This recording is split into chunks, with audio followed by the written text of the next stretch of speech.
Please আমার চ্যানেলটিকে subscribe করবেন আর পাশে থাকা বেল আইকনটি ক্লিক করে আমার সাথেই থাকবেন। আসসালামু আলাইকুম, আমি নাহিদা ট্রেডিশনাল ফুডসের আজকের রেসিপি দেখার জন্য সকলকে ওয়েলকাম জানাচ্ছি। আজকের পর্বে আপনাদের জন্য যে রেসিপিটি রয়েছে এটি হচ্ছে রমজান স্পেশাল ছোলা বোনার রেসিপি। আশা করছি এই রেসিপিটি আপনাদের ভালো লাগবে। চলুন দেরি না করে দেখে নিই রেসিপিটা।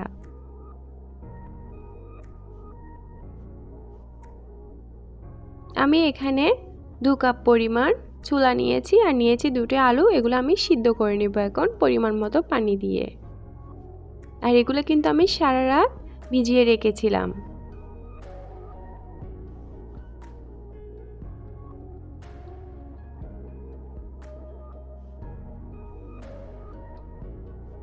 এগুলো কিন্তু সিদ্ধ হয়ে গেছে। আর আমি আলুগুলোকে ভালো করে এখানে আধ ভাঙা করে নিয়েছি। আর ছোলাগুলোও আমি ভালো করে ধুয়ে নিয়েছি। বাকি ইনগ্রেডিয়েন্টস যেগুলো লাগবে আমি এখানে নিয়েছি পেঁয়াজ, আর নিয়েছি পেঁয়াজ গ্রেট করা সামান্য করে, আর নিয়েছি আদা বাটা, রসুন বাটা, এগুলো আমি 1 টিস্পুন পরিমাণ নিয়েছি। আর পেঁয়াজ নিয়েছি হাফ কাপ পরিমাণ।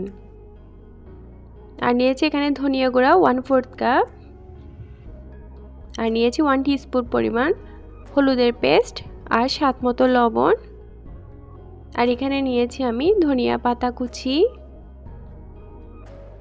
কাঁচামরিচ কুচি,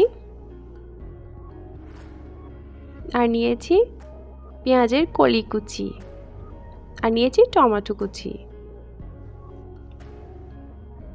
এখন ফ্রাই প্যানের মধ্যে পরিমাণ মতো তেল দিয়ে নিয়েছি। এরপর পেঁয়াজগুলো দিয়ে দিচ্ছি।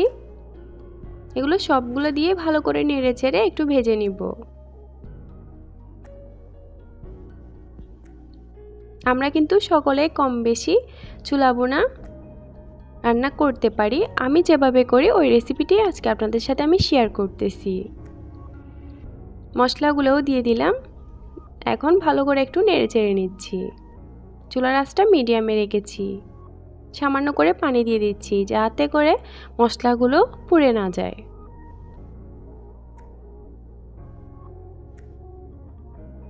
এখন কাঁচামরিচগুলোও দিয়ে দিচ্ছি।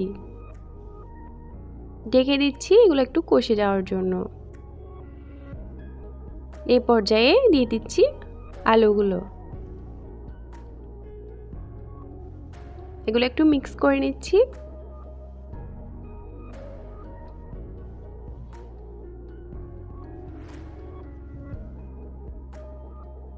এখন টমেটোগুলোও দিয়ে দিচ্ছি। এরপর আরেকটু নেড়ে চেড়ে আবার ঢেকে দিব 3-4 মিনিটের জন্য।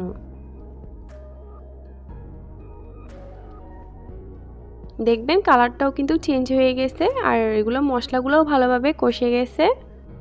এখন ছোলাগুলো আমি ঢেলে দিচ্ছি। একটু ভালো করে মিক্স করে নিচ্ছি। হাই হিটে কিন্তু করতে যাবেন না, এতে করে এগুলো পুড়ে যাবে। একটু ঢেকে দিচ্ছি। 3-4 মিনিট ঢেকে রাখার পর দিয়ে দিচ্ছি এখানে ধনিয়া পাতা আর পেঁয়াজের কলি যে কুচি করছিলাম ওগুলা ভালো করে মিক্স করে নিচ্ছি। এখন ঢেকে দিচ্ছি 2-3 মিনিটের জন্য। এই তো এগুলো কিন্তু রেডি।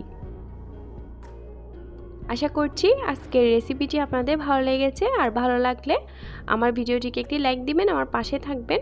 আর যেহেতু রমজান সামনে, আশা করছি সকলেই ভালো থাকবেন আর সবার জন্য দোয়া রইল। আমার জন্য সবাই দোয়া করবেন। আজকে আমি বিদায় নিচ্ছি আগামী পর্বের আমন্ত্রণ জানিয়ে।